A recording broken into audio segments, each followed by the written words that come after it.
오늘 아까 말씀드린 대로 오늘은 좀 목장에 대한 원론적인 이야기를 함께 나눌 거고요. 다음 주는 실제적으로 목장 모임 어떻게 하시는지 좀 이야기를 나눌 겁니다. 먼저 우리가 목자라고 생각했을 때에 한번 질문 드려볼게요. 나는 목자가 너무 하고 싶어서 이 자리에 있습니다. 그렇죠? 다들 이런 상황이에요. 왜 그러냐면 목자라는 이 직분이 쉽지 않습니다. 사실 나 하나 신앙 건설하기도 쉽지 않은데 감히 누군가를 케어한다라는 그 자체가 너무 어려운 일이죠. 그래서 사실은 목자라는 이 직분이 너무 귀함에도 불구하고 대부분 말은 못하지만 마음속에 어떤 것이 있냐면 좀 짐으로 생각하는 경향이 있어요. 그러니까 이 직분을 감당하는 것이 어렵죠. 그리고 힘들죠. 그런데 그 마음속에 교회를 사랑하니까, 또 하나님을 사랑하는 마음이 있으니까 말씀을 못 하시는데 그 자리를 온전히 우두커니 지키고 계신 게 아닐까라는 생각들이 되어집니다. 그런데 오늘 그 마음을 우리가 조금 새롭게 했으면 좋겠어요. 목자라는 직분은 짐이 아니라, 따라하겠습니다, 짐이 아니라 날개다. 여러분, 날개가요, 작으면 작게 납니다. 어쨌든 날개가 있어야 날아오를 수 있습니다. 그렇죠? 그런데 날개가 크면, 독수리 같이 크면 창공을 훨훨 날 수 있죠. 제가 진짜 GOP 군대에서 독수리를 실제로 본 적이 있는데, 저 높이 날 때는 그렇게 큰지 모르다가 가까이 한번 온 적이 있어요. 얼마나 큰지 몰라요. 근데 날개가 큰 만큼 무게가 있을까요, 없을까요? 무게가 있죠. 그러니까 무거운 거예요. 근데 그 날개가 있음으로써 그 육중한 몸이 저 높은 하늘을 날 수 있단 말이죠. 그래서 우리가 오늘 생각을 조금 새롭게 할 필요가 있는 게, 여러분, 목자라는 이 직분이, 저는 그렇게 생각해요. 교회에서 제일 힘든 직분이 뭐냐라고 했을 때 교사하고 목장이에요. 둘 다 뭐예요? 나 하나도 쉽지 않은데 누군가를 케어하고, 심지어 그것 때문에 욕먹고 4시간 내 돈 써야 되는 이런 직분 아닙니까?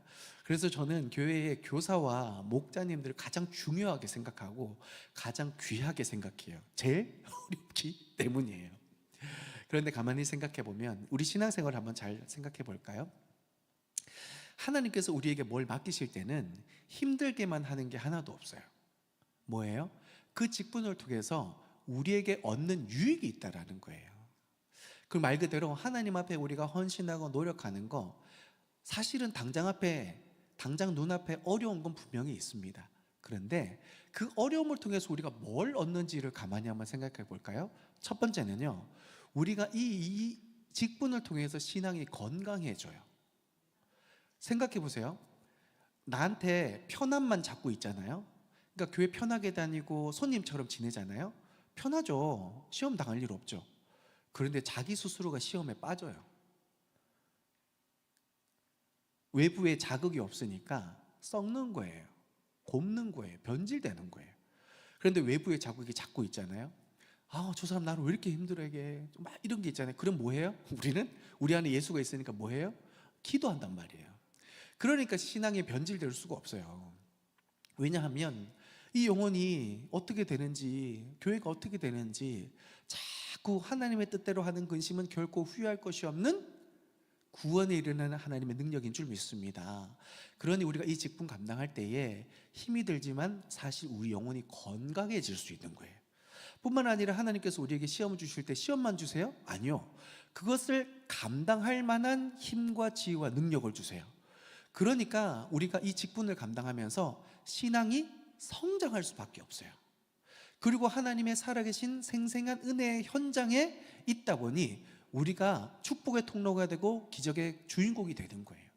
그러니까 우리 눈앞에 있는 이 직분이 짐이라고 생각하는데, 사실은 그 짐을 잘 져봤더니 내 신앙이 변질되지 않고 오히려 성장하고, 뿐만 아니라 하나님이 공급하시는 능력과 은혜를 경험하니 간증의 주인공이 되는 거예요.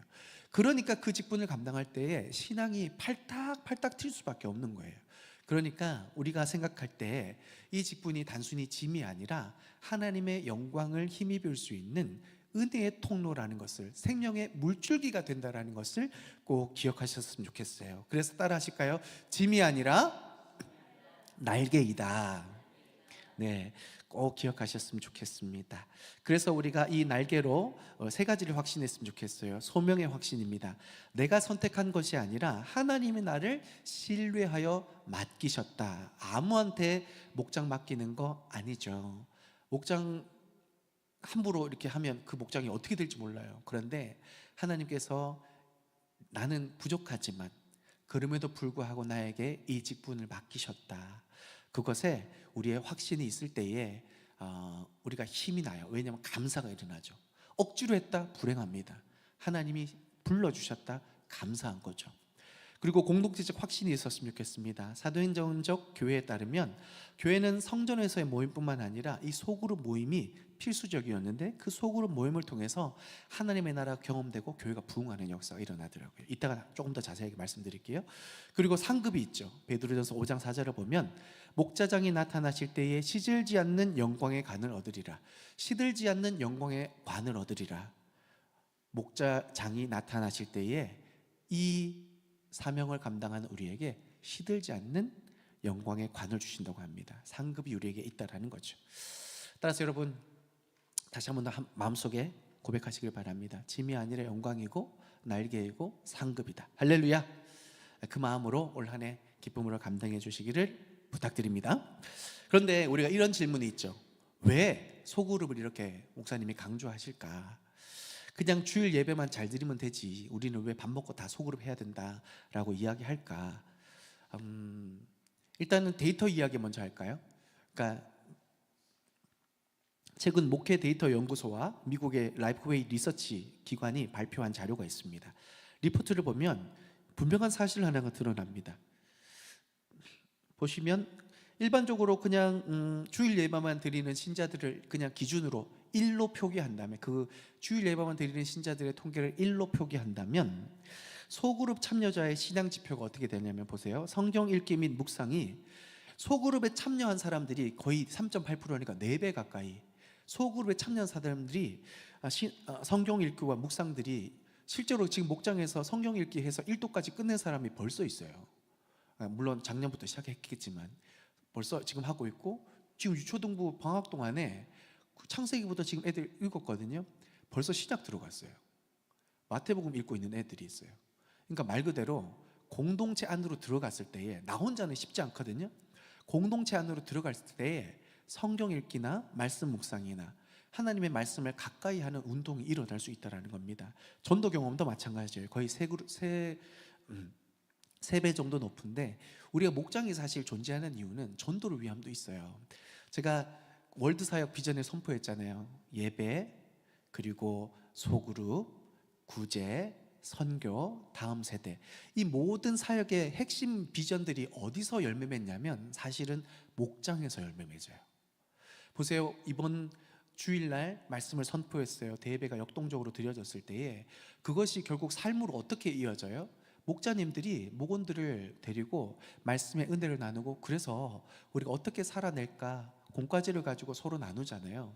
그러다 보면 오늘 말씀이 이렇게 다가왔습니다. 그런데 이 말씀이 실제적으로 살아가는데 정말 쉽지 않습니다 라고 서로 얘기하면서 내 경험도 이야기하고 내 간증도 이야기하면서 서로 기도 제목을 오고 가게 돼 있어요. 그러면 그 기도 제목을 가지고 한 주간 기도하게 되면 기도의 삼겹줄은 끊어지지 않죠. 의인의 기도는 역사하는 힘이 많죠. 그러니까 그 기도의 힘을 얻어서 실질적으로 기도하는 그 목장에 열매가 나타납니다. 응답이 나타나요. 그래서 목장이 살아나는 거예요.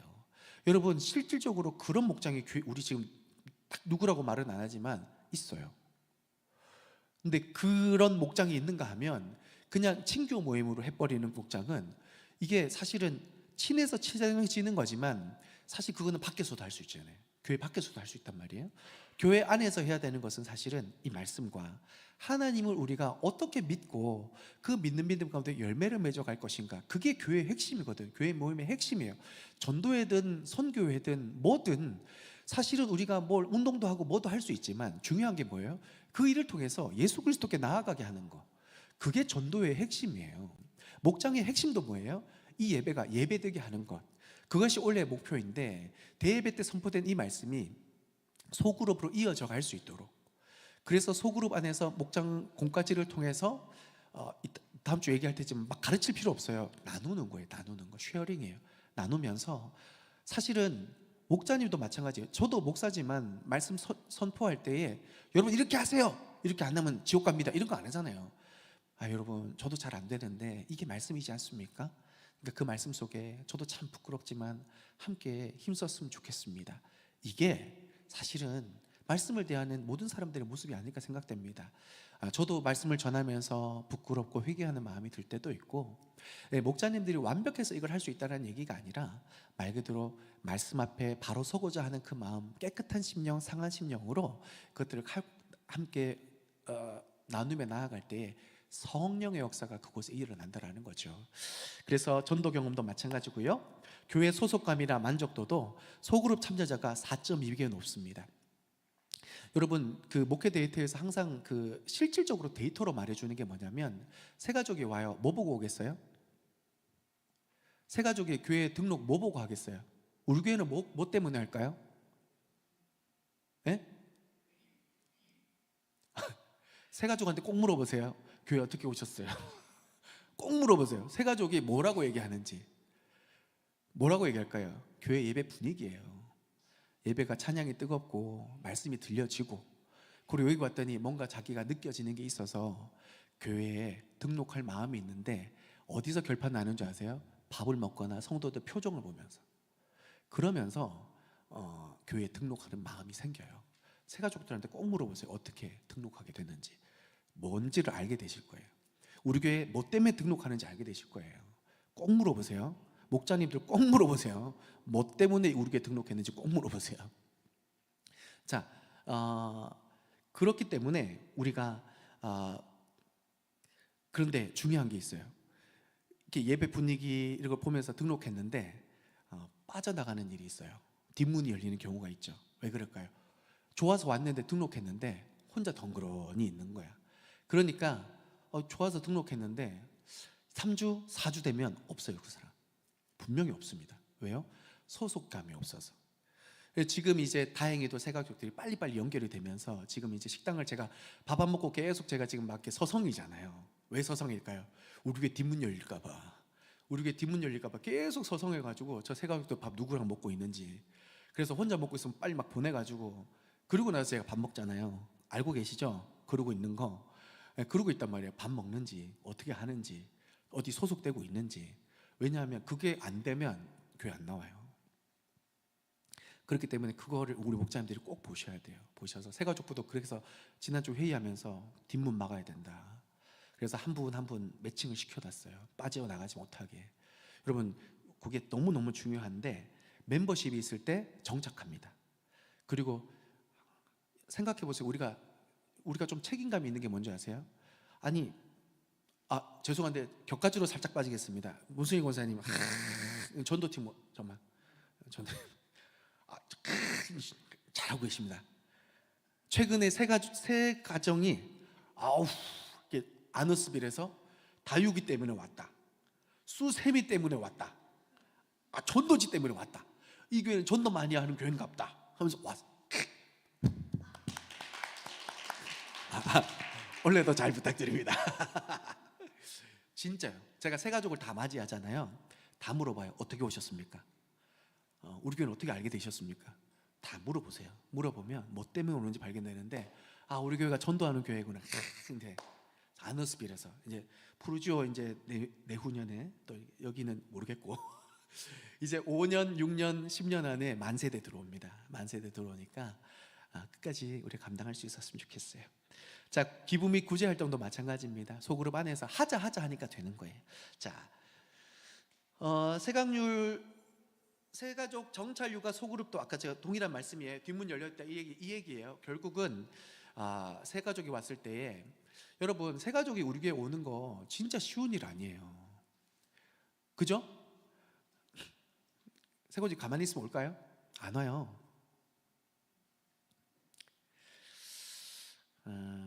우리끼리니까 솔직하게 말씀드릴게요. 우리 교회가 우와 저 교회 있다 이러고 올 만한 교회는 사실 아니에요.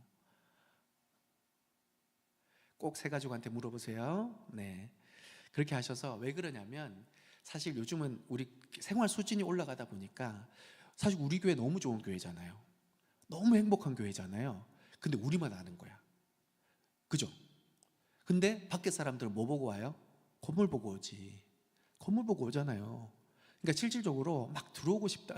새가족 중에 누구 하나는 그 얘기 하시더라고요. 이게 하나님 철저한 그 인도하심인데 딴 데 가려다가 유턴하다가 잘못 들어왔대.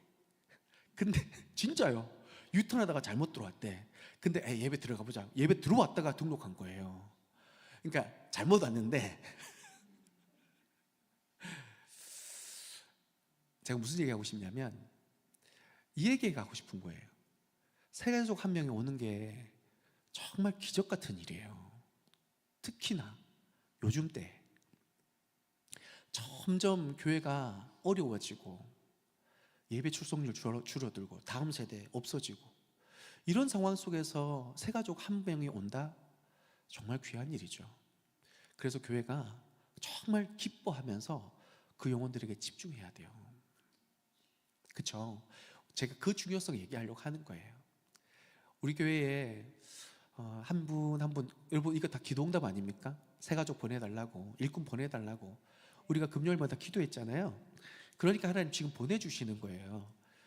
방금도 어떤 청년이 한 명 왔다 갔는데 청년부 예배 모임 있는 줄 알고 왔다가 그냥 보내면 안 되겠다 싶어가지고 앉아가지고 대화 나누고 어떻게 해서든 붙잡으려고. 왜냐하면 제 마음속에 그게 있어요. 우리 교회 이렇게 온다라는 거 정말 감사한 일이다.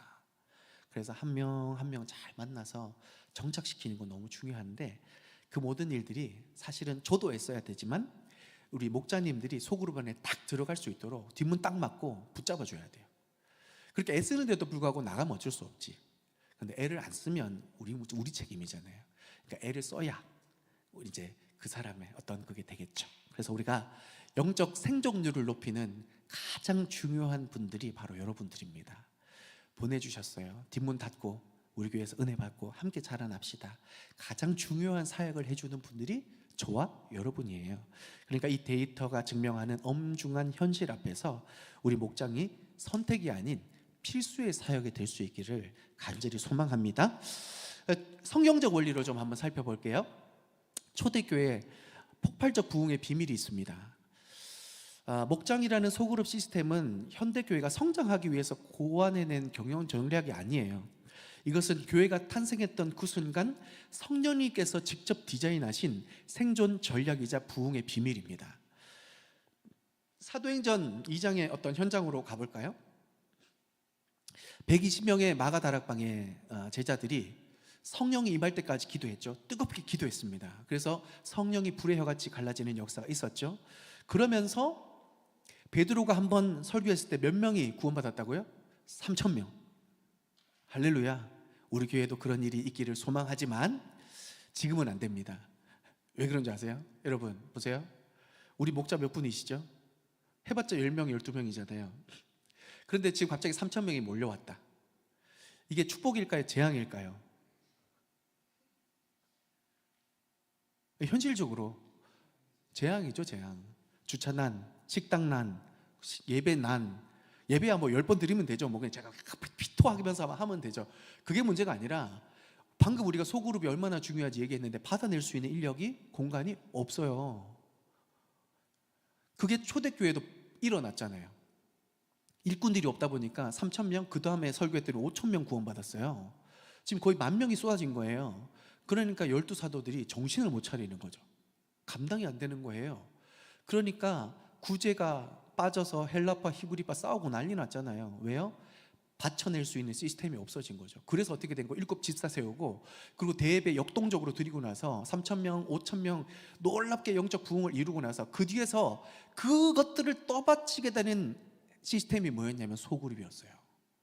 그 공간 안에 못 들어가니까 뿔뿔이 흩어져서 뭐 했냐면 집으로 가가지고 지금 우리가 각 부실에 들어가서 소그룹 하듯이 집에 가가지고 그 식탁에서 그 거실에서 받은 말씀 가지고 서로 신앙을 나누고 같이 기도하면서 우리가 알잖아요. 거기에서 집마다 모여서 떡을 떼며 서로 찬송하며 교제하니 허다한 무리가 주께로 돌아오는 역사가 있었더라. 이게 소그룹의 원론이고 왜 중요한지를 명확하게 이야기해 주는 겁니다. 결국은 우리 목자님들이 너무 중요한 게 뭔지 아세요? 우리 교회가 이제 앞으로 계속 부흥할 거지만 담임 목사 설친다고 안 돼요.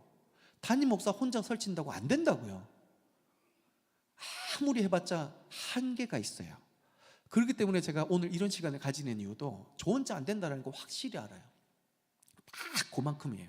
그 이상 안 돼요. 누가 해야 돼요? 여러분들이 하셔야 돼요. 대예배 때 은혜 받고 받은 은혜대로 영혼들 한 사람 한 사람 케어하고 붙들고 기도하잖아요. 폭발적인 성장이 여기에서 일어납니다. 사실은 누군가가 오는 거는 여기에서 일어나겠지만 폭발적인 성장은 여기에서 일어나요. 그러니까 너무 중요한 거예요. 이 자리가, 이 공간이. 할렐루야.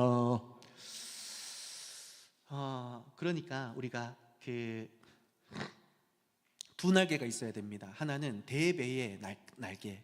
그래서 제가 지금 어쨌든 뜨겁게 찬양하고 찬양팀 바로 세우려고 조만간 세미나도 할 거고 기술팀도 지금 세울 거고 하드웨어도 이렇게 좀 바꾸려고 고민을 하고 있어요. 왜요? 한쪽 날개가 바로 서기 위해서. 대예배가 역동적이고 어쨌든 은혜가 되고 어쨌든 영감이 있는 그런 예배로 세워지기 위해서 저와 예배팀이 그리고 우리 모두가 함께 기도하면서 이루어가야 됩니다. 한쪽 날개는 뭘까요? 여기서 예배드리고 은혜 받고 영감을 얻어서 어디로 가요? 이제 실제로 살아내는 삶.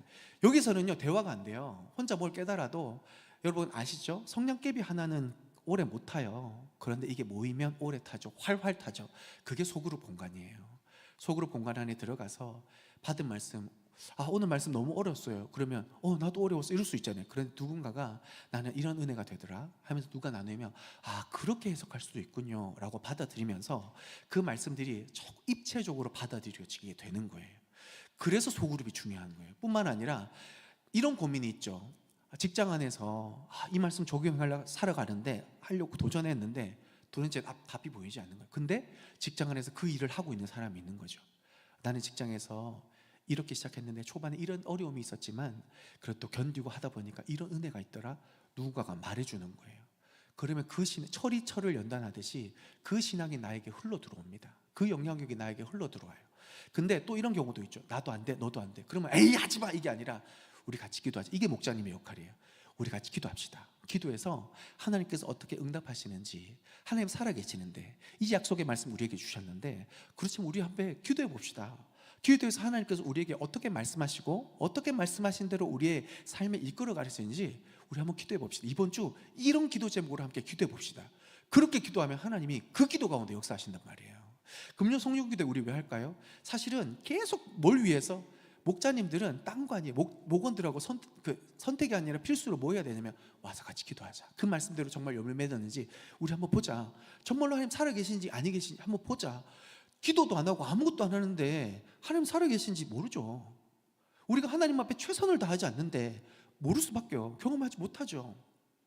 나를 찾는 일이 나의 사랑을 입고 나를 간절히 찾는 자가 나를 만나리라 그랬는데 우리가 주님을 찾지 않는데 응답이 일어나겠습니까? 역사가 일어나겠습니까? 우리가 하나님을 기대하지 않는데, 그렇죠? 근데 그게 목장에서 일어나는 거예요.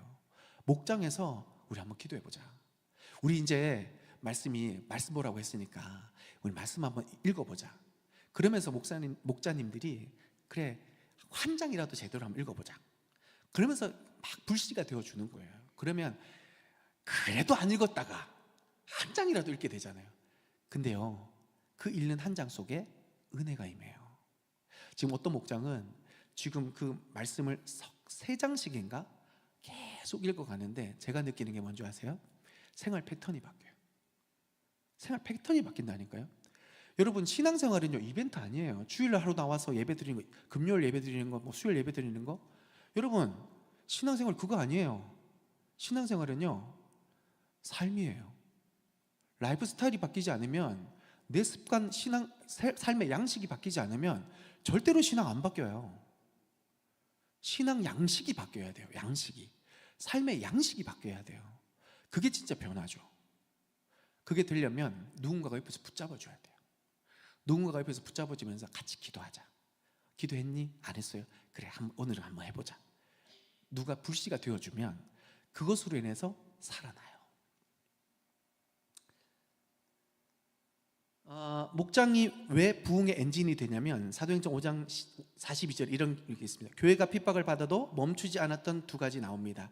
42절에 그들이 날마다 성전에 있든지 집에 있든지 예수는 그리스도라고 가르치기와 전도하기를 그치지 아니하니라. 아멘. 이게 뭐예요? 그들이가 누구예요? 목장. 여러분 코로나 기억나십니까? 기억 안 날 수가 없죠. 코로나 때 여러분 이 양지절교는 어떻게 하셨는지 모르겠어요. 저는 코로나 때 어떻게 했죠? 예배 말고 아니 온라인 예배 말고 이게 서로 살피는 거, 서로 이렇게 성도들끼리 이렇게 살피고 하는 거, 혹시 그런 거 어떻게 하셨는지.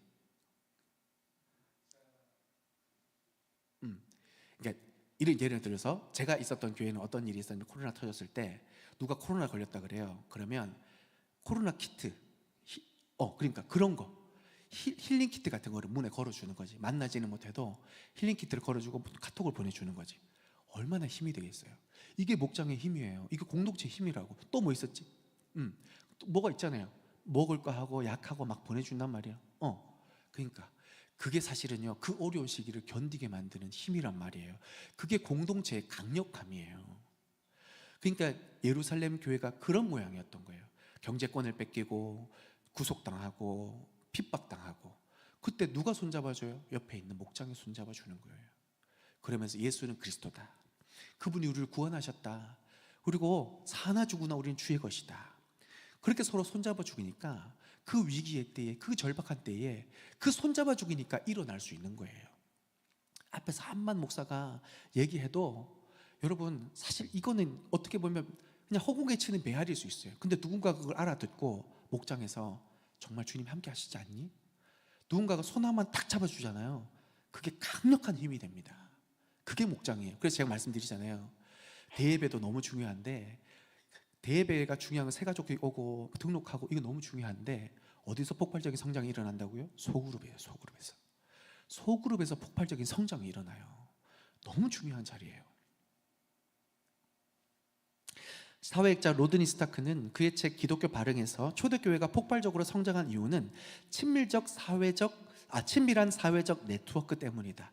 아까 그 키트 보내주고 하듯이 기도에 어떤 것이 했을 때, 전염병이 돌았을 때, 가난해서 굶어 죽을 때 가족처럼 돌봐준 소그룹 공동체가 있었기에 세상은 교회에 매료될 수밖에 없는 거죠.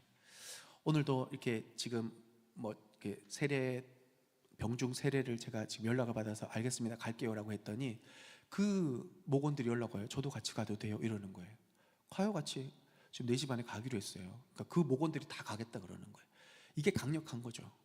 그러니까 이런 끈끈함이 지금도 사실은 이 목장, 다 귀한 목장들이 그런 끈끈함들 다 있어요. 우리 권사님 다 그렇지 집사님 다 그렇고, 그런 끈끈함이 있어야 돼요. 그런 끈끈함이 있을 때 힘이 나더라고. 신앙에 힘이 생기더라고. 자, 우리가 그래서 하려는 목장은 단순한 친목 도모가 아니라 2000년 전 세상을 뒤집었던 그 야성 있는 교회를 복원하는 겁니다. 아멘이시죠? 그런 목장이 우리 교회에서 일어날 수 있기를, 더 아름답게 성장할 수 있기를 소망합니다. 이렇게 성경적인 목장을 시작하지만 그런데 현실은 녹록치 않죠. 사람이 모이는 곳이기 때문입니다. 상처받고 시험 들고 갈등이 생겨요. 맞아요. 이때 목자가 어떤 교회관을 가지고 있느냐가 그 목장의 운명을 결정합니다. 목자 한 사람이 교회를 어떻게 바라보고 있느냐, 그것이 그 목장을 결정해요. 분위기나 미래를, 그 열매를 결정하게 돼 있어요. 그래서 우리 목자님들이 교회관을 잘 가지고 있어야 돼요. 그 중에서 여러 가지가 있지만 내년에는 조금 더 깊이 다룰게요. 올해는 요게 참 중요할 것 같아. 여러분, 콩자루 교회와 매주 교회가 있습니다. 콩자루 교회는 하나 같은 가짜 공동체입니다. 콩이 너무 예쁘게 잘 살아있어요. 빛나죠? 윤기나죠? 그죠? 흔들면 어때요? 차카차카 소리 나요. 시끄러워요. 뭘 말하는 걸까요? 그러니까 다들 예뻐요. 다들 존귀해요. 귀해요. 그러니까 전혀 섞이질 못해요. 나하고 안 맞으면 흥! 하고 끝나버리는 거지. 콩자루 교회 하나처럼 모여 있는데, 하나 같은 교회인데 하나이진 않죠. 상태를 보면 매끈한 껍질이 자아 그대로 살아 있습니다. 자아가 살아 있어요. 소리 흔들면 시끄러운 소음과 비판이 가득해요. 그리고 위기가 오죠. 자루가 찢어질 때가, 헤어져서 찢어질 때가 있어요. 그럴 때 어떻게 돼요? 와르르르르르르 그냥 다 쏟아지고 다 흩어지고. 예. 그런 목장이 있을 수 있다라는 거죠. 하나 같은 목장, 하나는 아닌 그런 목장이 있을 수 있다라는 겁니다. 두 번째는요, 매주교회입니다. 으깨짐으로 하나 된 공동체. 하나 같은이 아니라 진짜 하나인 공동체죠. 뜨거운 물, 성령을 충만함을 받아서 삶아지고 으깨어져서 사실 그 때깔나는 모습은 없어질지라도 하나가 됩니다. 점성, 사랑으로 서로 엉겨 붙어버리는 거죠. 사람이 결국 언제 친해지고 하나 되는지 아세요?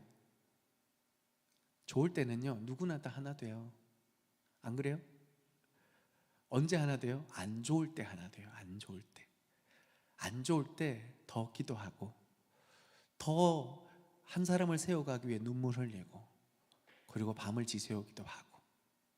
그럴 때 서로의 마음이 통하더라고요. 그럴 때 매주가 되더라고요. 비록 냄새는 나죠. 그 냄새가 뭐예요? 결국 그 냄새가 뭐예요?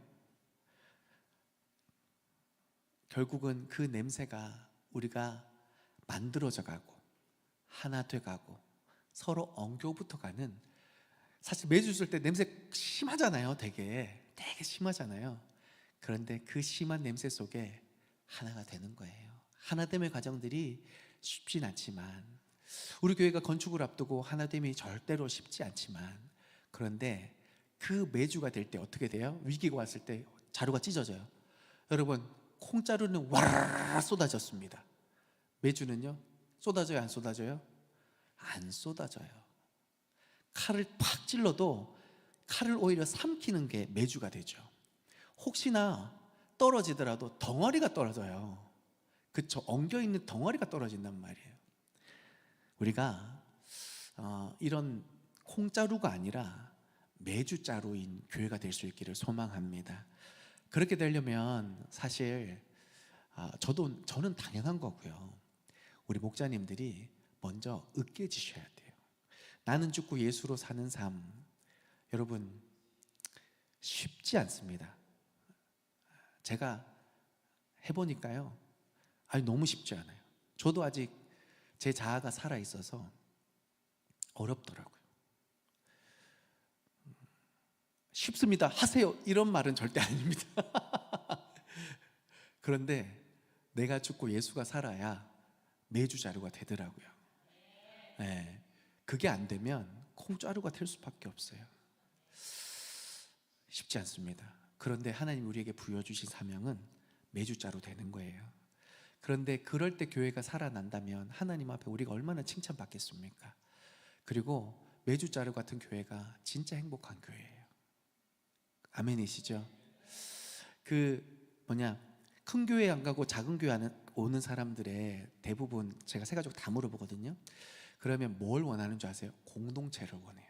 그러니까 큰 교회 갔더니 왜 안 가고 일로 왔어요? 사람은 많은데 내가 낄 데가 없어요. 그래요. 진짜 맞는 말이죠. 대부분 용인제일교회 갔다 일로 오더라고. 저 깜짝 놀랐어요. 어디 갔다 오셨어요? 오늘 자매도 용인제일교회 갔다가 낄 데가 없어서 일로 왔대요. 잘 오셨다고. 우리 교회가 낄 데가 많은 교회야 돼요. 낄 데가 많은 교회가. 그래서 우리가 목자님들이, 제가 그래서 귀하게 생각하는 게 이거예요. 으깨지는 게 쉽지 않거든요. 으깨지는 게 진짜 쉽지 않아요. 그런데 그 으깨져야 그게 점성이 돼서 2개, 3개 콩알을 쓸어 담게 돼요. 그러니까 흩어지지 않게 되거든요. 근데 여러분 아시죠? 목원들, 우리끼리 얘기해요. 얼마나 생각 없고 싸가지가 없습니까? 그러니까 속 터져요. 우리끼리 얘기해요. 이거 녹화하지.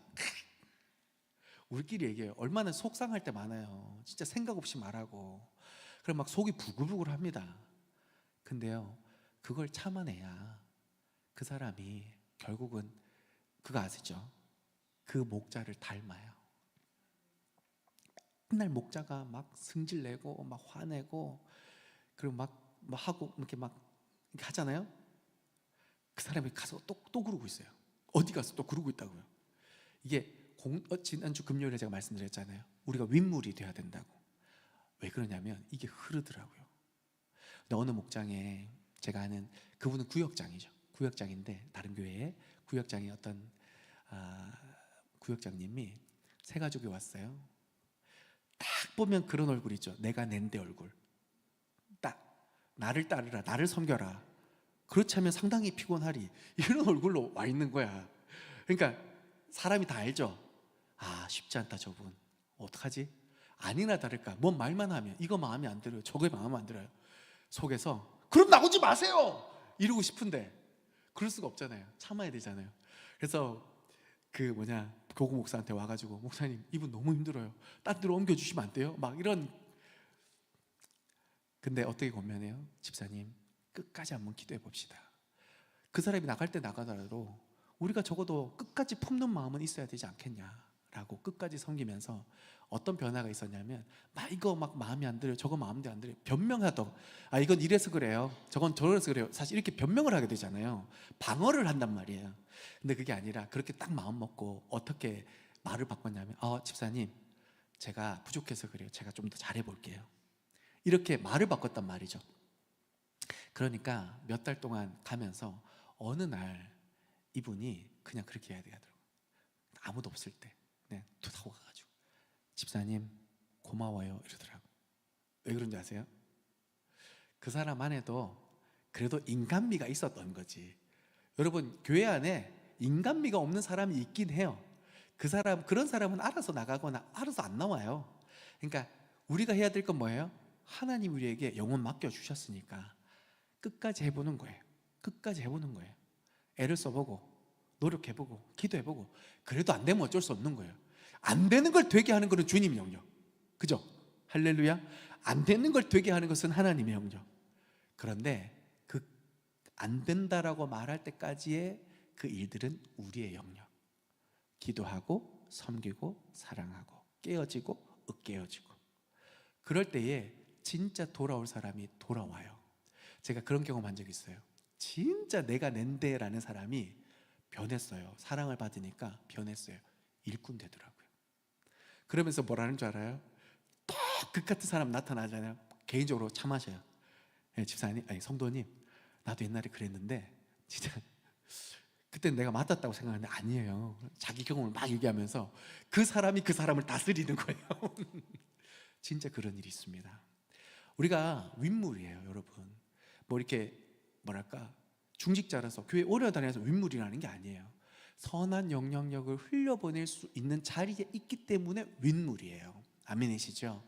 그렇기 때문에 여러분 윗물로서 우리가 흘려보내야 될 게 무엇인지 결국 이 물줄기가요 그 하류의 열매를 맺히게 해요.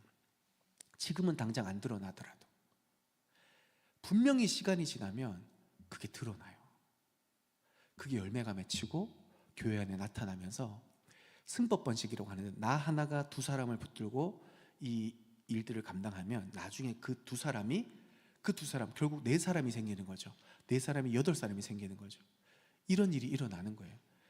교회의 부흥은 한순간에 생기지 않습니다. 준비될 때인데 그 준비가 뭔지 아세요? 으깨지고 썩어지고 죽어지고 점막들이 생겨나서 끈끈해지고 준비가 됐을 때 그때 하나님이 그만큼 부어주시는 거지. 저는요 지금 제가 설교해가지고 3,000명 오는 걸 기대하지도 않아요. 그건 재앙이에요. 그게 아니라 제가 기대하는 건 뭐냐면 비록 부족하지만 담임 목사가 앞에서 말씀으로 믿음으로 선포하면 그 말씀을 받아서 우리 목장에서 목원들과 함께 그 말씀대로 살아가려고 어쨌든 기도하고 애쓰고 으깨주고 막 매주처럼 자라나려고 만들어지려고 그렇게 애쓰는 과정 속에 한 사람 한 사람이 세워지잖아요. 그러면 그만큼 또 새 가족이 부어지고 성장이 되는, 이게 제일 건강한 모습이에요. 한 교회가 폭발적으로 성장하잖아요. 오래 못 가요. 절대 오래 못 가요. 왜 그러냐면 지탱해낼 만한 사람이 없거든요. 붙잡아낼 만한 어떤 들어갈 만한 공동체가 없거든요. 위태롭습니다. 문제 생기면 순식간에 콩차루처럼 쏟아져요. 저는 그래서 우리 교회가 지금 잘 가고 있다고 생각해요. 정말로 싹 성장했다가 단단하게 또 굳어지는 하나님의 과정 속에 우리가 있고, 그리고 그게 잘 굳어져서 우리가 깨어있고 더 기도하게 되면 또 다른 영역으로 우리가 나아가게 될 겁니다. 우리가 이제 교회 성장을 보면 100명 넘어가기 쉽잖아요. 50명에서 100명 넘어가기, 우리 100명 넘어갔거든요. 100명에서 150명, 200명 넘어가기 되게 쉽지 않아요. 그 사이에 교회 어려움들이 생긴다. 근데 제가 이번에 보니까 그 시점에 항상 교회가 어려운 일이 있다. 우리 교회는 왜 이런가? 아니에요. 이상한 게 아니고 당연한 거예요. 150명에서 200명 성장하기 위해서 교회가 단단해지는 매주짜리가 되는 과정들이 있어야 되는 거예요. 그래야 200명이 넘어갔을 때도 버텨냅니다. 그런데 제가 지금 뭐 교제 나누고 있는 그 개척교회 목사님들 갑자기 막 성장해요. 갑자기 20명, 30명이 나가요. 기가 막히죠. 왜 그래요? 떠받칠 수 있는 사람이 없어서 그래요. 그러니까 확 빠져나간단 말이에요. 확 오지도 않아요. 확 오지도 않아.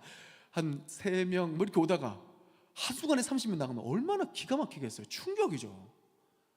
우리가 그런 일 안 당하려면 지금 우리에게 주신 이 시간들이 의미가 있다는 겁니다. 오늘 우리가 이렇게 목자 교육을 하는 정말 중요한 의미가 있다는 거예요. 그래서 우리 목자님들 각자의 사명이 있어요. 딴 게 아니라 먼저는 부르심 앞에 확신을 가지고 감사함으로 감당하시되, 때로는 현실의 어떤 문제를 만날 때 그래 내가 어깨지지 뭐, 그럴 때 매주 자료가 되면서 거기에 하나님이 성령의 은혜를 부어주세요. 여러분 진짜 중요해요. 제가 담임 목회하면서 정말 깨닫는 게 뭔지 아세요? 제가 부목사 때 이렇게 사람을 붙들고 기도해 본 적이 잘 없어요. 물론 저 사실 기도 많이 하는 목사로 인정받는 교회 안에서도 이렇게 많이 인정받고 있어요. 그런데 여기 담임 목사로 오면서 뭐가 달라지냐면 성도들의 삶을 들여다보니까 기가 막힌 거예요. 사실 부목사들의 입장이 다르죠. 여기 있다가 물론 사랑하는 사람이고 같은 공동체 안에 있는 사람이고, 그런데 나는 언제 가도 이상하지 않는 사람이잖아요. 그러니까 더 가지 않아요. 근데 담임 목사가 되니까 입장이 너무 다른 거예요. 제 양이잖아요. 너무 마음이 아프고 어찌할 바를 모르고 기도할 수밖에 없고, 그러니까 뭐가 되냐면 제가 바뀌어요. 기도의 내용이 바뀌고 기도의 깊이가 바뀌고 사람을 대하는 자세가 바뀌고, 그게 달라진단 말이에요. 그게 사실은 목사의 어떤 사명이고 직분인 것이 아니라 우리 모든 성도들에게 맡겨진 하나님의 사명이죠. 이 땅의 빛과 소금이 되고, 소금이 살아있으면 맛이 안 나요. 녹아져야 맛이 나는 거죠. 이건 목사에게 부여된 사명이 아니라 사실은 모든 성도들에게 부여된 사명이에요. 땅끝까지 이르러 내 증인이 되리라. 모든 민족을 제자로 삼아 아버지와 아들 성령의 이름 세례를 주라고. 그게 사도들에게 내린 명령이 아니라 이 땅을 살아가는 성도에게 내려진 사명이에요. 그렇다면 우리가 성도로서 목자로서 이 일들을 감당하는 것, 왜 목사님이 할 일을 저에게 맡기십니까가 아니라 원래 성경이 우리에게 부여한 사명이라는 것, 그 사명을 감당할 때에 교회다움이 일어나게 된다는 것을 꼭 기억하시면서 마지막 5분 쉬기 전에 마지막 교회의 체질을 한번 이야기하겠습니다. 여러분, 교회의 건강성은요, 교회의 크기가 아닙니다. 지방이냐 근육이냐 거기에 달려 있습니다. 여러분 120kg의 거구가 있는데 다 지방이면 계단 잘 올라갈 수 있을까요? 없을까요? 못 올라가요. 지방 덩어리는 힘들어요. 이게 뭡니까? 구경꾼이라는 거예요. 교회에 구경꾼이 가득하면 교회 힘듭니다. 예배만 드리고 오늘 설교 좋네 나쁘네 평가만 하고 어떤 헌신하고 그 말씀대로 살아가려는 성도가 없으면, 평가하는 성도만 많고 그러면 이거 영적 비만 상태예요. 힘을 못 써요. 정말 필요할 때 힘을 못 쓴다고요. 결결되는 거죠. 그런데 그 절반 60kg 되는 사람이라도 그 안에 근육질이면 엄청난 힘을 씁니다. 이게 목자예요. 헌신자예요. 구경꾼이 아니라 진짜 헌신할 사람, 주님의 마음으로 이 문제에 뛰어들 수 있는 사람, 그런 근육이 있는 교회가 돼야 됩니다. 그게 교회의 체질이 건강한 체질이냐 아니면 진짜 위험한 체질이냐, 그것을 보여주는 단편적인 이야기인데요, 우리 교회가 우리 목자님들 이렇게 세워지는 것처럼 구경꾼이 아니라 정말로 헌신할 수 있는 사람, 땀 흘리고 무거운 짐을 함께 지고 갈 수 있는 그런 근육이 있는 성도들이 돼야 됩니다. 그런 면에 있어서 우리 교회가 너무 감사한 거예요. 근육이 생겨나고 있잖아요. 어려운 일들 앞에서 우리가 더 기도해야 됩니다. 기도하고 계시잖아요. 그리고 지금 뭐 식당이든 봉사든 이렇게 계속적으로 감당하고 있는 이 모든 시간들 속에 쉬워서 하는 분 아무도 없을걸요. 그런데 어려운 가운데서도 이들을 감당하면서 근육이 생겨나는 거예요. 결국은 그 근육이 교회됨을 위해서, 성도다움을 위해서 단련하게 됩니다. 우리는요, 이런 비만 덩어리를 근육질로 바꾸는 영적 퍼스널 트레이너라고 생각하시면 됩니다. 내가 그런 근육을 가져야 되고 그런 근육을 만들어낼 수 있는 하나님의 사명을 부여받은 존재들이라는 것을 꼭 기억하시면서 5분 쉬고 나머지 30분 강의 마무리하도록 하겠습니다. 잘하셨습니다. 저도 덕분에 쉬었어요. 네, 그런 의미에서 빨리 하도록 하겠습니다. 4번 정체성입니다. 목자는 이중적 의미를 가지고 있습니다. 도대체 목자는 무엇인가? 목자가 무엇인가? 많은 분들이 이 자리에 오시면서도 무거운 짐을 지고 오셨을 거고, 내가 누군가를 책임질 수 있을 것인가? 라는 여전히 좀 그런 부담이 아직 있죠. 그런데 이 정체성을 명확하게 하면 그 부담을 좀 줄일 수 있어요. 목자는 과연 누굴까? 요르단 그 들판을 가보면 양떼가 막 수천 마리가 막 이렇게 가거든요. 빨리 이제 전쟁이 끝나고 우리 교회도 성지순례 한번 가봤으면 좋겠어요. 그죠? 저도 아직 못 봤어요. 그래서 저랑 같이 권쌤 업고 가고 막 이렇게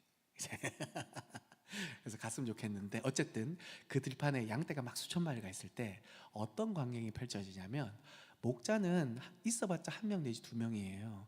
그냥 길만 안내한단 말이죠. 그걸 대목자라 그래요. The shepherd 하면서 대목자예요. 앞에가 T, 그러니까 S가 대문자죠. The shepherd, 목자는 한 명이에요. 그런데 그 목자의 그 길을 도와주는 존재들이 있는데 뭐냐면 a shepherd, 뭐냐면 그 양떼를 몰아주는 개들이 있어요. 네, 그게 사실은 우리예요. 여러분, 표정 굳어지지 마시고 제가 이 강의를 준비하면서 야, 요거 난감한데 이거 할까 말까 하다가 그러니까 이런 귀한 시간 내서 이런 귀한 직분을 감당하는 분들한테 야, 여러분 우리는 개입니다라고 말하면 아주 기분이 나쁘실 수 있는데, 다른 게 아니라 양떼는 목자가 길을 안내하죠. 그리고 그 길을 안내하는데 가장 효과적인 도움을 주는 게 a shepherd, 우리예요, 우리. 그런데 개라고 해서 그 개의 단어의 이미지에 너무 집중하지 마시고 이게 얼마나 중요한지를 깨닫는 게 중요해요. 자, 첫 번째, 우리가 이거 나 하나 건사하기도 이렇게 힘든데 이 목자를 어떻게 하란 말인가 라고 할 때 그 힌트가 이 a shepherd에 있어요. 우리가 개라는 것에 개념, 정체성을 가지면 어떤 마음이 편해지냐면 이겁니다. 우리가 지금 물론 양떼를 관리하고 있지만 내 양은 아니라는 거죠. 이게 a shepherd의 그 정의예요. 더 셰퍼드의 양이에요. 예수님의 양인 거예요. 그죠? 이해되세요? 예수님이 참된 목자죠. 우리는 그 목자가 가는 길을 안내해주는 a shepherd이에요. 그러니까 예수님이 가고자 하는 그 길을, 예수님의 양떼를 우리는 몰아주는 역할인 거지. 이해되시죠? 그래서 마음이 편해지는 거예요. 때로는 우리가 진짜 말 안 듣는 목원이 있어요. 그럴 때 어떻게 해요? 딴 게 아니라 하나님, 주님의 양떼입니다. 주님이 책임져 주셔야 됩니다. 주님이 이끌어 주셔야 됩니다. 이렇게 우리가 마음의 짐을 덜 수 있다라는 거예요. 저도 가끔 목회가 힘들 때 이렇게 얘기해요. 제 마음속에 늘 그게 있어요. 제 양떼라는 것이 명확하게 들어있지만 제가 힘들 때 결국 어떤 기도를 하냐면, 하나님, 주님의 양떼 아닙니까? 주님의 양 아닙니까? 주님이 해결해 달라고, 주님이 인도해 달라고, 주님이 기름 부어 달라고 막 이렇게 기도한단 말이에요. 그러니까 마음이 편해져요. 왜요? 이거는 내 일이 아니라 하나님의 책임이라는 것이 명확하게 느껴지기 때문이에요. 여러분, 앞으로 지금 여기까지 오실 때 목자 일을 감당하시면서 아마 많이 힘든 적 있을 거예요. 속 썩이는 목원들이 있죠. 그럴 때 기억하세요. 내 양이 아니라, 목사님의 양도 아니라 하나님의 양이에요. 예수님의 양이에요. 아멘이시죠? 그러니까 우리가 너무 그 마음의 큰 짐을 좀 예수님 앞에서 내려놨으면 좋겠어요. 예수님이 바꿔달라고, 예수님이 함께 해달라고. 그럴 때 참 목자이신 주님이 그 양을 이끌어 주실 줄 믿습니다. 두 번째는 이것은 그 개들이 결국은 이제 밤이 오잖아요. 어디 가느냐, 그게 참 중요해요. 양떼를 지키려고 그렇게 고생했던 개들이 나중에 어디 가느냐, 양들은 바깥에서 자요. 개는 어디서 자요? 주인과 함께 가장 가까이에서 이 개들이 쉬어요. 무슨 말이에요? 우리가 밤낮 없이 양떼들 때문에 뛰어다니지만 참된 안식이 우리에게 보장되어 있다는 거예요. 아멘이시죠? 저는 담임 목회하면서 참 그걸 많이 느껴요. 뭐냐면 목회를 하면서 이런저런 힘든 일을 부딪힐 때에 밤을 새는 일도 있죠. 왜 없겠어요? 그런데 그 속에서 하나님이 주시는 잠잠한 그러나 깊은 은혜가 있어요. 그러니까 목회가 괜찮은 거예요. 그러니까 감사한 거죠. 여러분, 목자도 마찬가지예요. 영혼을 대하는 일 쉽지 않죠. 왜 내가 이 사람 때문에 이렇게 고생해야 돼? 이렇게 속을 알아야 돼? 그런데 그 속앓이 속에 주님이 함께해 주신 은혜가 차고 넘칠 때에 할 수 있게 되는 겁니다. 그 은혜를 꼭 누리시면서, 저는요 열심히 삽살개든 뭐 무슨 개든 모르겠지만 열심히 해 하면서 그냥 주님 따라갈 거예요. 주님의 양떼들 열심히 할 거예요. 여러분도 그렇게 동참하시면서 양떼들이 올바른 길, 안전한 길, 푸른 초장으로 나아갈 수 있도록 협력해 주셨으면 좋겠습니다. 목양견, 이 셰퍼드의 세 가지 사명이 있습니다. 첫째로 따라하겠습니다. 짖기. 짖어야 돼요. 자, 따라하겠습니다. 네, 짖으셔야 돼요. 왜 짖으셔야 되냐면, 첫 번째는 방향을, 양떼가 다른 방향을 갈 때 짖어야 됩니다. 딴 길로 갈 때 짖어야 돼요. 지금 양이 절벽으로 가고 있는데 가든지 말든지, 양은요 앞을 못 봐요. 바로 앞에 것밖에 못 봐요. 앞에 낭떠러지가 있어도 그냥 가요. 그러니까 가만 놔두면 걔는 분명히 낭떠러지에 떨어지게 돼 있어요. 여러분, 목원들 대하다 보면 가끔 말도 안 되는 길로 말도 안 되는 생각을 품는 사람이 있어요. 그죠? 그러니까 아직 그 분별하지 못하는 분들이 계세요. 그때 그건 당신의 자유고 당신의 인격이니까 존중합니다. 그러면 그분 넘어지고 교회 안 나와요. 여러분, 이거는요 그때는 활활 짖어야 돼요. 그거 아니라고. 명확하게 진리를 말해줘야 돼요. 그게 우리 사명이에요. 그게 목자의 사명이에요. 그러니까 여러분, 그거는 어쨌든지 말해야 돼요. 그 대신 잘 말해야 되겠죠. 잘 말은 하되 침묵하셔서는 안 된다. 반드시 얘기하셔야 된다. 그리고 이단에 빠진 청년들이 있다면 반드시 얘기하셔야 돼요. 정신 차려라. 그거 아니다. 최근에 전화 왔어요. 신천지 교회 다니는 청년이 왜 우리 신천지가 욕먹는지 모르겠다. 오셔라. 왜 욕먹는지 말해주겠다. 권사님 수요일에 온대요. 알겠죠? 수요일에 온대요. 그래서 오셔라. 그래서 만나서 왜 너네가 욕먹는지 제대로 알려주겠다라고 해서 짖어야 돼요. 명확하게 말해줘야 돼요. 명확하게 말해서 참된 길로 안내를 하고, 그래도 안 따라준다면 어쩔 수 없지만 낭떠러지로 가고 있는 영혼을 방관하는 거 우리 책임입니다. 잘 하셔야 돼요.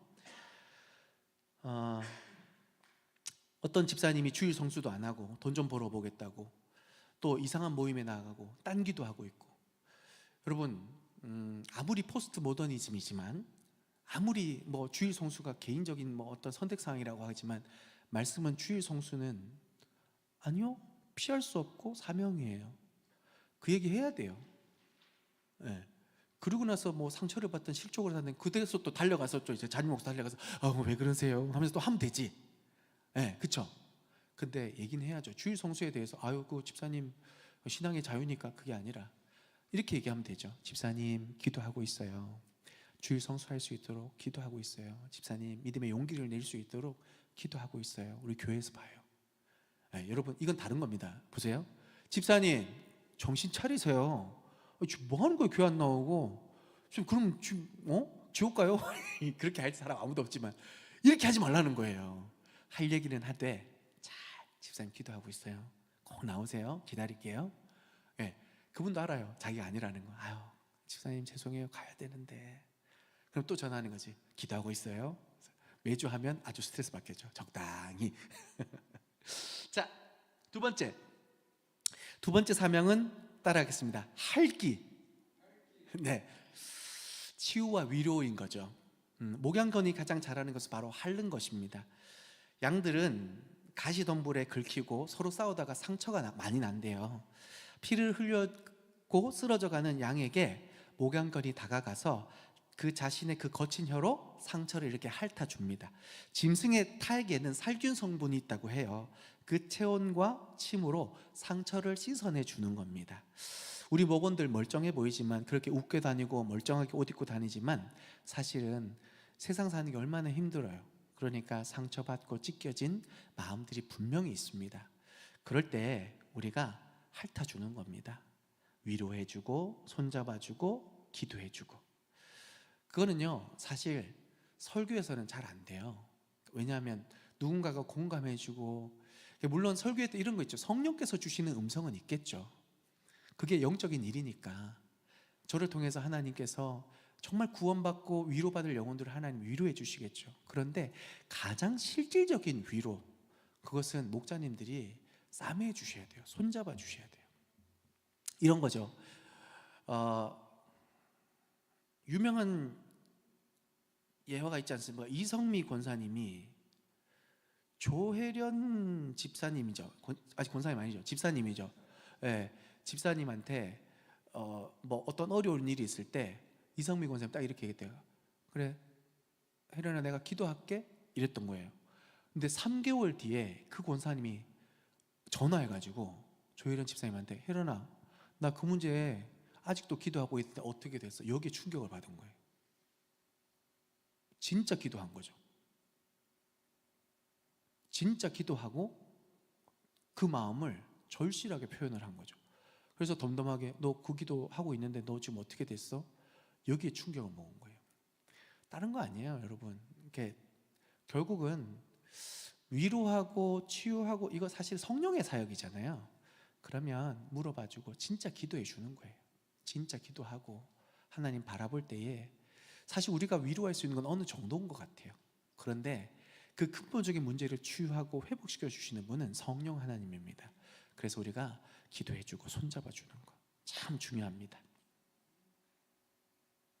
세 번째, 몰기입니다. 몰기. 훈련과 성장으로 인도하는 거죠. 양은 게을러요. 놔두면요 그늘에 퍼지러 앉아서 움직이지 않습니다. 그러다가 살찌고 병들죠. 아무것도 하지 않으면 살찌고 병드는데 우리 신앙생활과 똑같죠? 교회만 다니는 그 사람들은요 언제든지 병듭니다. 언제든지 교회 안 나올 수 있어요. 그래서 세퍼드가 뭐 하냐면 양들의 뒤꿈치를 살짝 깨물어 준답니다. 그래서 움직이라고 앙 하는 거죠. 이렇게 몰아주는 거예요. 물어주는 거. 예, 저 물어드릴까요?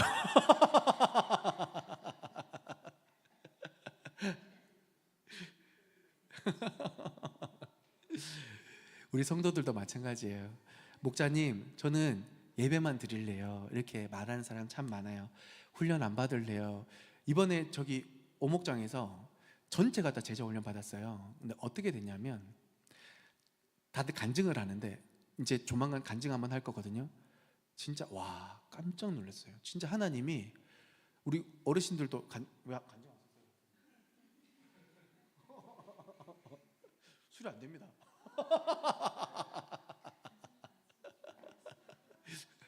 어쨌든 그래서 간증 잠깐 쓰게 하고 나누게 했는데 한 거의 절반이 무슨 얘기 했냐면, 저 안 할라 그랬는데, 생각도 안 했는데 목자님이 권면하고 주변에 자꾸 권면하니까 이렇게 어떻게 보면 타이로 이렇게 제자훈련 들어오게 된 거예요. 그런데 12주 동안 그분들 가운데 성령께서 계속 터치하신 거죠.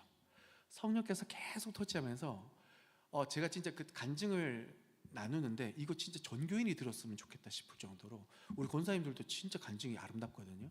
근데 진짜 전교인이 들었으면 좋겠다 싶을 정도로 간증이 너무 기가 막힌 거예요.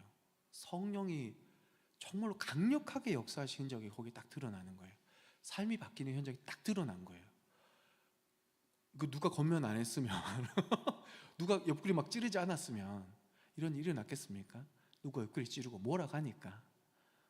권사님도 그죠? 자꾸 누가, 권사님이 제일 먼저 찔렀잖아요, 그죠? 찔러가지고 같이 하자 막 이러니까 80세 이렇게 막. 저는요 정말 행복한 목사님이 뭐냐면, 이 나이에 제자 훈련을 하시는 귀한 권사님, 우리 권사님 다 계셔가지고 저 연세에 제자 훈련을 하는 특별한 담임 목사가 되어서 너무 감사합니다.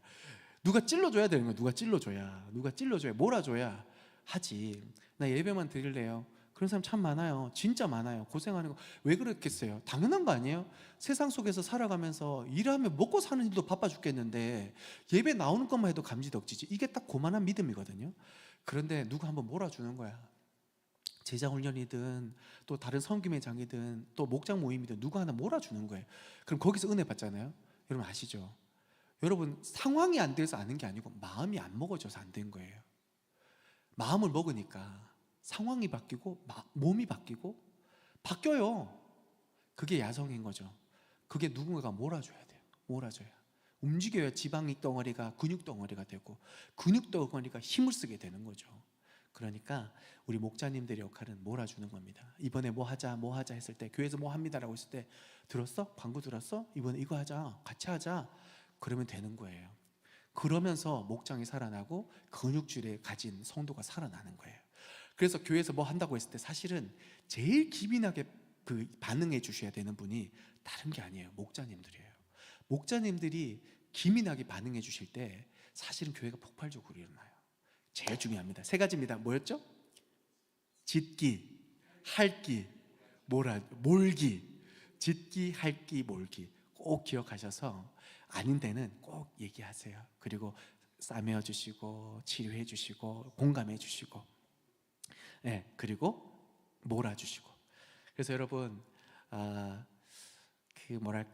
이 얘기를 들으면서 여전히 개라는 것이 너무 이렇게 마음에 부담이 있다면 좀 단어를 좀 바꿨으면 좋겠는데, 어쨌든 이 셰퍼드를 통해서 우리 양떼들을 위해 하나님께서 정말로 중요한 역할을 우리에게 맡겨주셨다.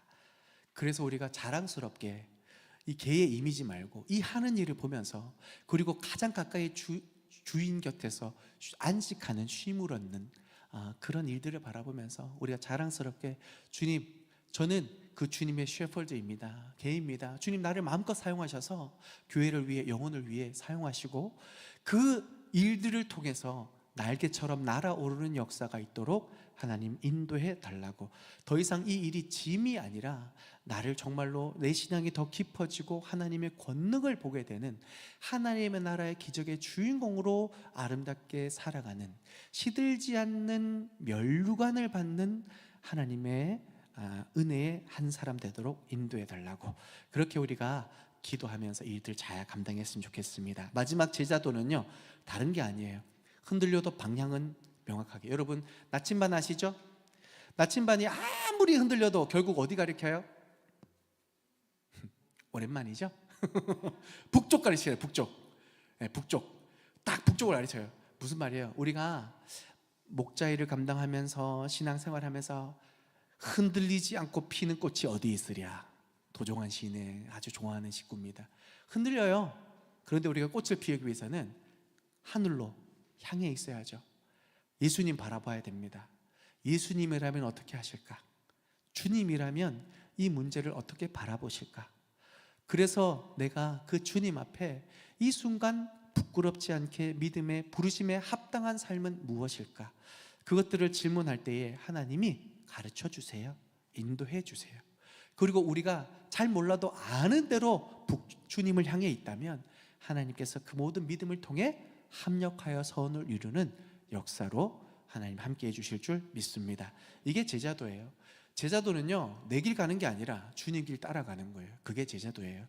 그러니까 우선순위도 우리가 먹고 사는 일 바쁘지만 그래도 우선순위는 주님 앞에, 그리고 그 어떤 것보다 영혼 앞에, 부르심 앞에 우리가 흔들리지만 방향을 명확하게 할 수 있는 우리 목자님들 되셨으면 좋겠습니다.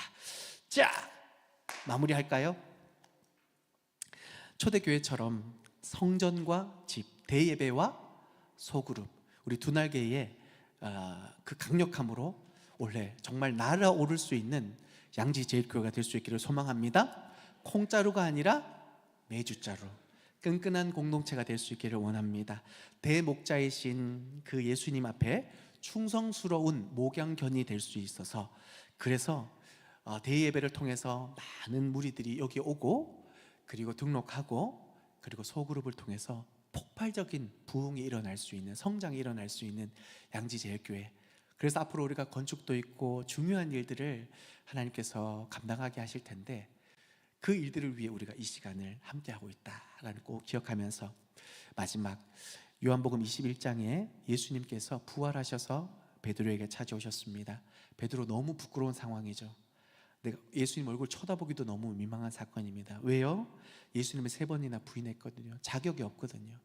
그런데 예수님께서 이렇게 물으세요. 시몬아, 뭐예요? 너 시몬아라고 부르는 게 뭐예요? 베드로가 아니고 시몬아라고 부르는 게 뭐예요? 실수한 거 다 안다. 네 부족한 거 다 안다. 네 연약한 거 다 안다. 그런데 탓하지 않는다. 중요한 게 뭐냐? 너 나 지금도 사랑하니? 라는 겁니다. 이게 제일 중요한 겁니다. 주님을 사랑하니? 나를 사랑하니? 이 질문 속에 주님, 이렇게 부족하지만 내가 주님을 사랑하는 것은 주님이 더 잘 아십니다. 너무 연약하지만, 부족하지만 내가 주님을 사랑하는 것은 주님이 아시지요. 이런 연약한 나를 받아주십시오 라고 고백할 때에 예수님 뭐라고 얘기하세요? 내 양을 먹이라 그래요. 내 양을 치라 그래요. 이게 무슨 말입니까? 여러분 목자님들 잘 들으셔야 돼요. 주님을 사랑한다면, 정말 주님을 사랑한다면, 그 주님의 마음을 우리가 깨닫는다면 주님이 우리에게 요청하시고 부탁하는 게, 명령이 뭐예요? 내 양을 먹이라는 거예요. 내 양을 치라는 거예요. 이게 주님 사랑하는 믿음의 고백이라는 거예요. 우리가 이 사명을 우리가 꼭 기억하면서 두렵고 떨리지만 이 사명 감당할 때에 하나님 우리를 통해 역사하실 줄 믿습니다. 자, 다음 주는 이 뜨거운 심장을 가지고 실제로 목장 모임을 어떻게 인도하는지, 그 진행법이 있어요. 까다로운 목원들 어떻게 구체적으로 대화하는지, 실질적으로 목장 모임을 어떻게 인도하는지, 그 부분들을 함께 나누도록 하겠습니다. 기대되시죠? 기대되시죠? 딱 30분 전에 마쳤습니다. 잠깐 한번